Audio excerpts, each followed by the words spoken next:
You know, we all think of William Shakespeare as this untouchable literary god. But what if I told you that for a long, long time, his reputation was actually on the ropes? Well, this is the story of the man who stepped into the ring and single-handedly saved him, defining his legacy for centuries to come, the one and only Samuel Johnson. I know, it sounds crazy, right? I mean, he's Shakespeare. But back in the 18th century, about 150 years after he was gone, his work was seen as, well, kind of problematic. The big question in the literary world was Shakespeare actually any good? And for a whole lot of very smart people, the answer was a hard no. So to get why, you have to understand the rules of the game back then. The 18th century was all about these super strict neoclassical ideals. It was like a creative straitjacket. A good play had to happen in one spot, on one day, with one single story. And the biggest rule of all, you absolutely positively did not mix tragedy with comedy. And then there's Shakespeare, who just smashes every single one of those rules. His plays jump around the globe, they span decades, and they famously stick gut-wrenching tragedy right next to silly lowbrow humor.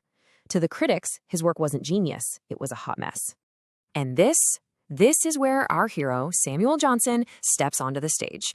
Now, Johnson wasn't just some writer with an opinion. He was the authority. In a time before Twitter or Rotten Tomatoes, his judgment was basically the final word. He could make your career, or he could completely erase you from history. And believe me, his credibility was off the charts.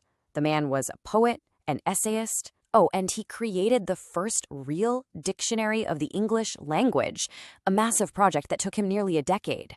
So in 1765, when he announced he was releasing his own new edition of Shakespeare's plays, the entire literary world basically held its breath. What was the great man going to say? Johnson knew he couldn't defend Shakespeare using the old, broken rulebook, so he just threw it out.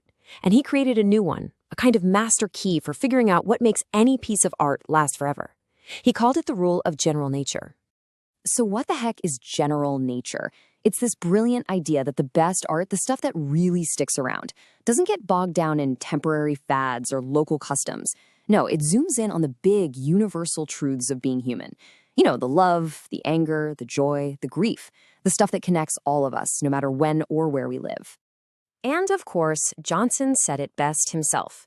He argued that a writer's job isn't to create a perfect portrait of one specific person. It's to capture something that's true for all people, for the whole human species. It's about finding what's universal in the little details. He even broke it down into simple steps, like a recipe for greatness. First, you have to really observe the world around you. But then, and this is the important part, you have to filter out all the noise and find those big, repeating patterns in how people behave. Once you've got those, you put them into your art, and you'll create something that speaks to everyone. Just think about it. You've got art that's maybe super popular for 5 minutes because it nails a specific trend, but it fades fast. Then you have art that lasts for centuries. According to Johnson, that's because it connects to our shared humanity. That's the stuff that becomes immortal.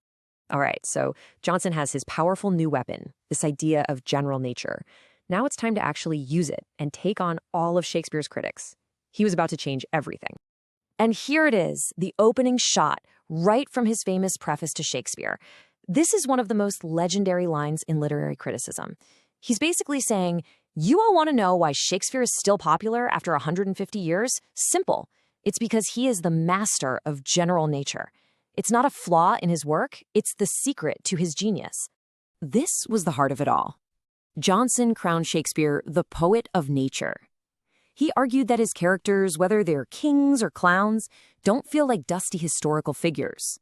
They feel real to us because they're driven by the same passions that drive us today. In Johnson's words, they're the genuine progeny of common humanity. But here's what made Johnson's defense so powerful. He wasn't a blind fanboy. He was brutally honest. He straight up admitted that Shakespeare's plots are often a mess, his jokes can be pretty crude, some speeches are a total snooze fest, and yes, the man had a serious obsession with puns. By owning up to the weaknesses, his praise for the strengths felt so much more genuine and powerful. But there was still that one big accusation left hanging. The one thing the critics just could not get over, mashing up sad tragedies with silly comedies in the very same play. To them, this was the worst thing an artist could possibly do. How was Johnson going to defend that? With this, an absolute mic drop of a line, Johnson basically says, hey, if your critical theories and rules clash with reality, then your theories are wrong, not reality. The final judge of what makes good art isn't some critic, it's nature itself, it's real life. So Johnson flips the whole argument on its head. He says that mixing comedy and tragedy isn't a flaw. It's actually a higher form of realism. Because think about it, that's what our actual lives are like.